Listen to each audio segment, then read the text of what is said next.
Alright guys, today we're going to be discussing something that I think a lot of people might be interested in, maybe not, I don't know.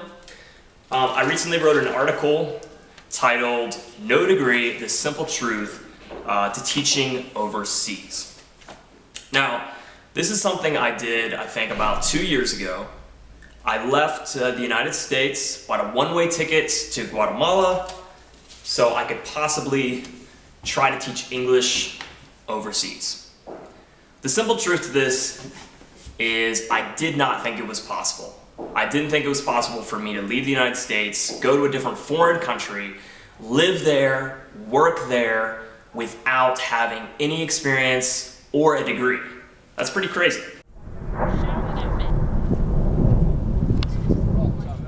In my article, I go way more in depth than I will in this video. But going forwards, I'm going to start making more videos on TEFL/ESL, teaching English overseas and not having a degree, not having any experience. Here's how I do it. Well, the first thing I want to talk to you about actually is most of the stuff you read online about teaching English is just complete bullcrap. A lot of articles talk about teaching English, but none of them talk about specifically teaching English without a degree. That's what I'm here to talk to you about today.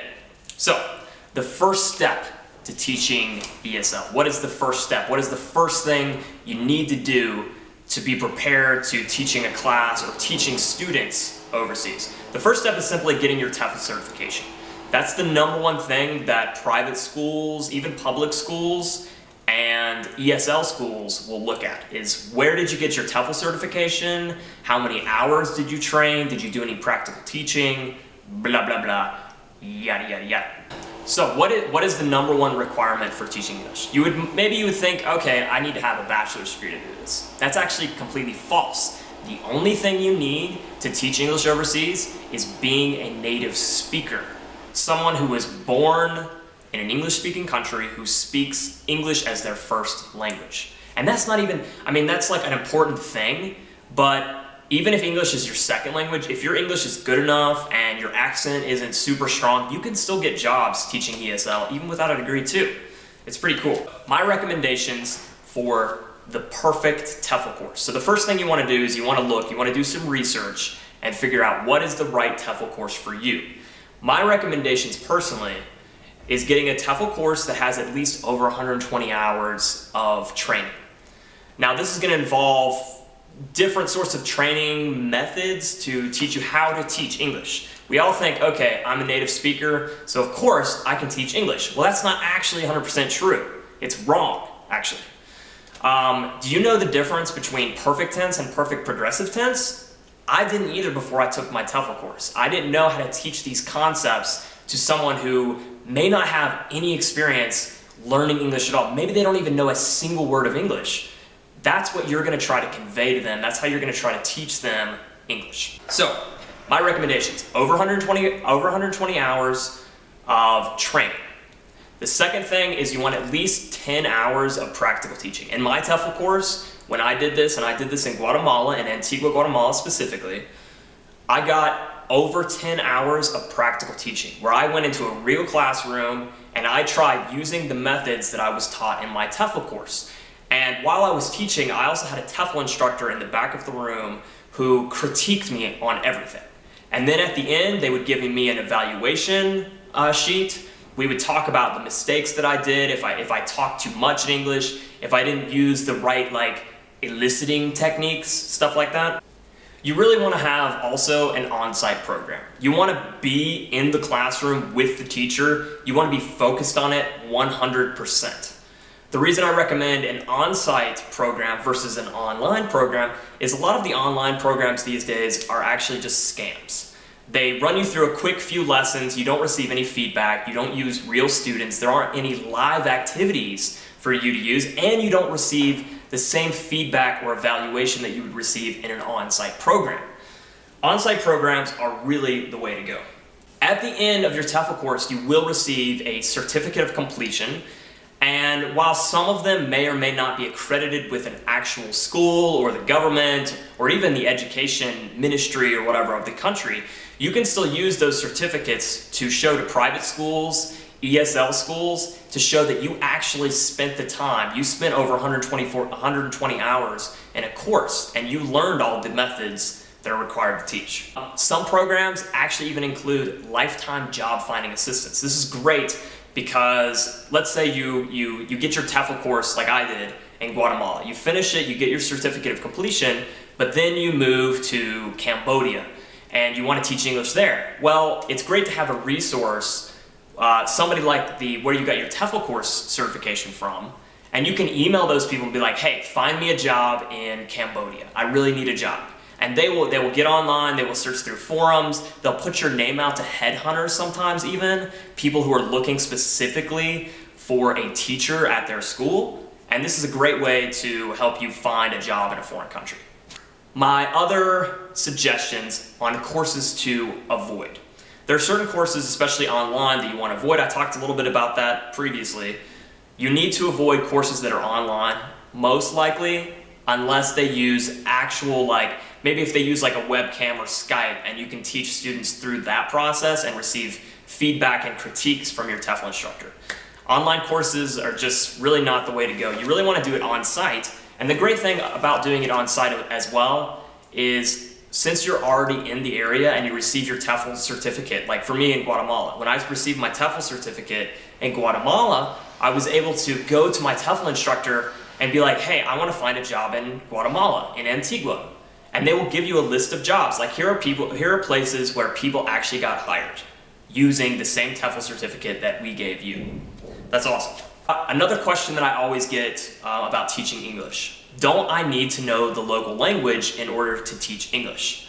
This is it's like counterintuitive, but in reality, you don't need to know the local language. For example, when I was in Guatemala, I was actually prohibited from using Spanish in my classes when I was teaching English. And the reason for this is very simple, actually.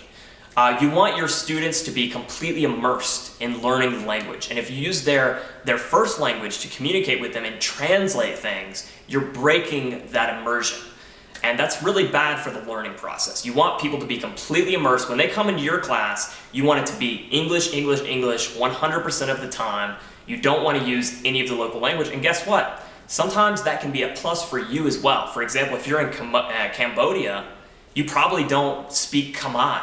You don't speak the Khmer language. So you wouldn't even be able to use that in a class anyways. So that's actually can be a plus for you.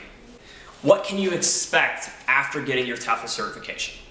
Now, here is another great question. After you get your TEFL certification, depending on what school, what TEFL course you took, you could potentially even get hired from the same school that you took your TEFL certification at.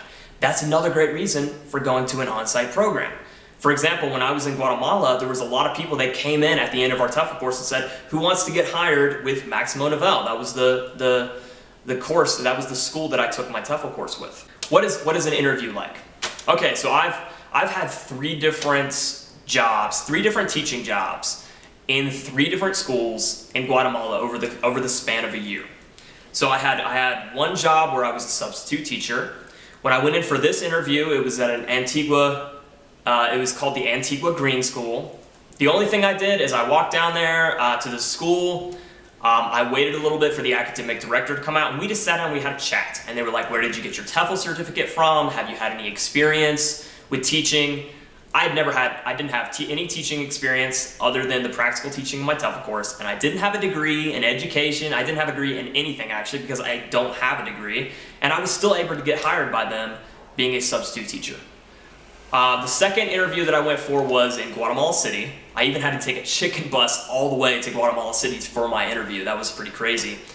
But this interview was a little bit different. The first thing they wanted me to do was take an English proficiency test. It involved multiple choice, short answers, it was about 5 or 6 pages long, and then at the end I had to write an essay all in English. That's pretty easy for me because I'm a native English speaker, but that's what they did. They gave me an English proficiency test, and then I went in for a second interview.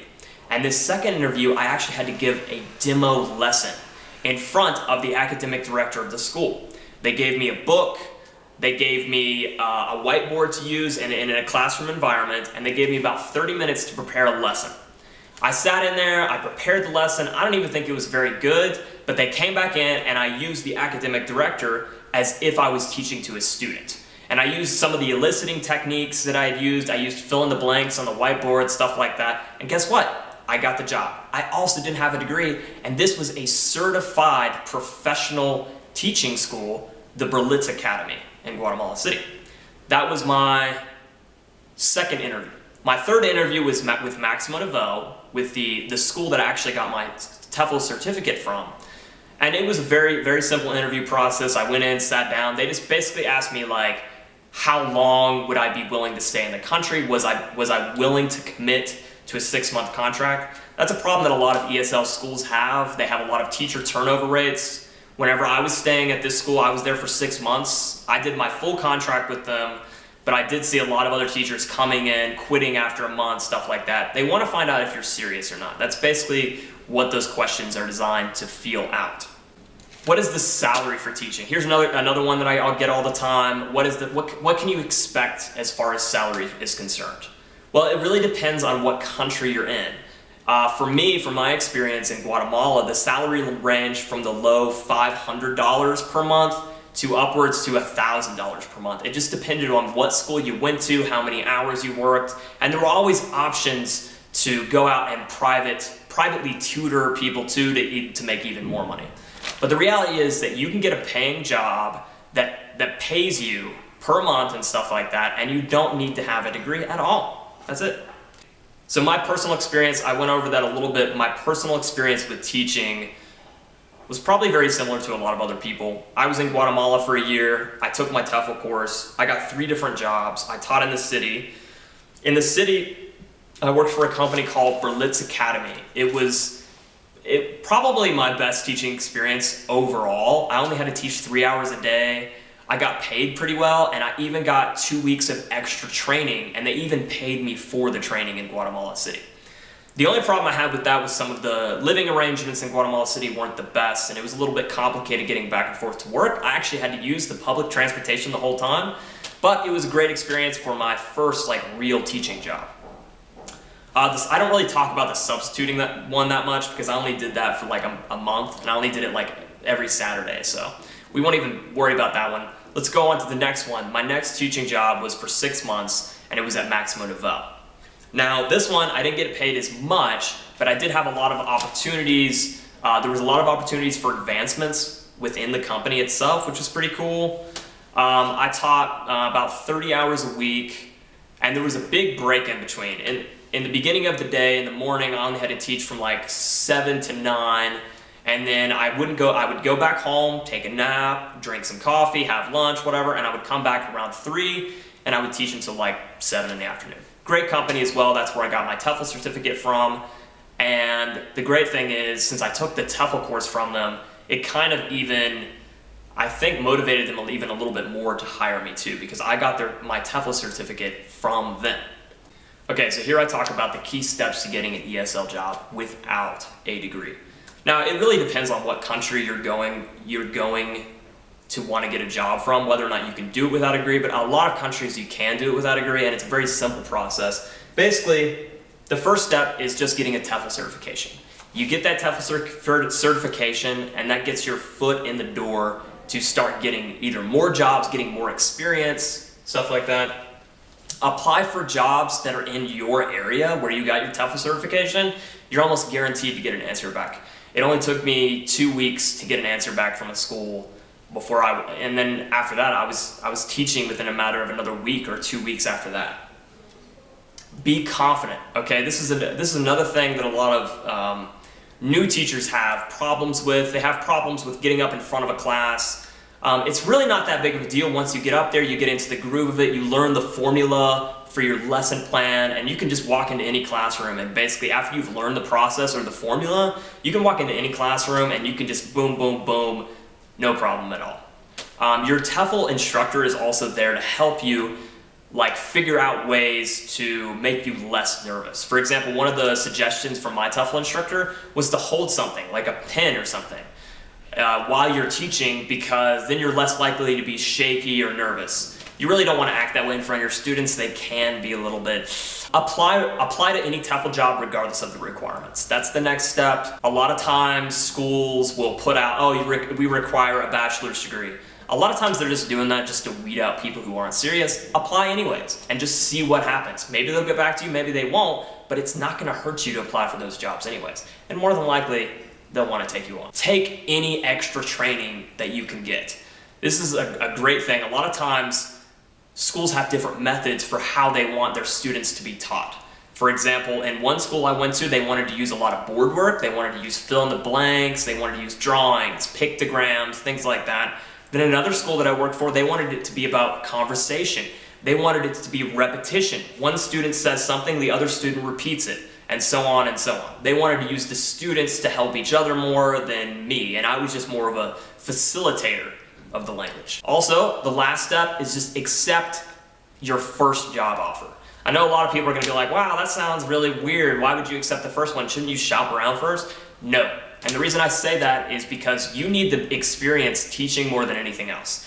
If you don't have a degree, if you didn't have a degree like me, and you don't have any experience, you want that experience firsthand. And even, you know what, even if the job, it kind of sucks or something like that, and the pay is not too great, well, guess what?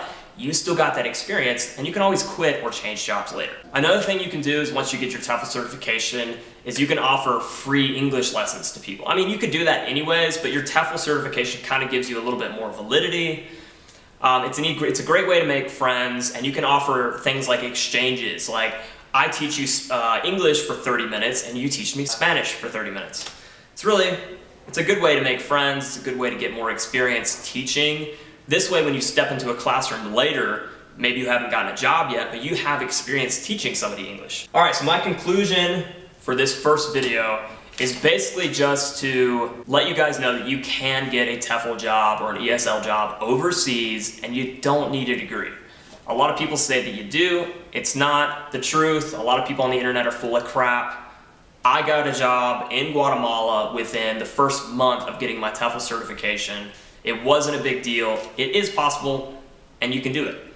In the future, I want to make more videos about this to further this conversation about teaching ESL abroad, teaching it overseas, and take it from me. I did it. I personally did this. I have over a year of experience doing this. I want to further the conversation.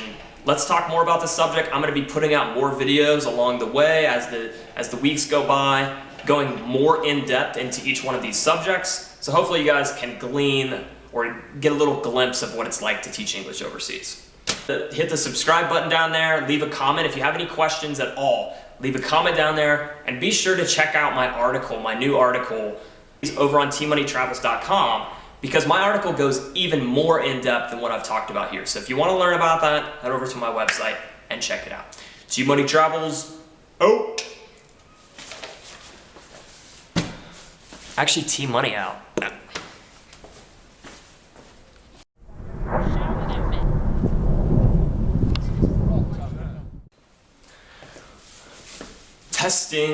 Testing. Am I in the right line of sight?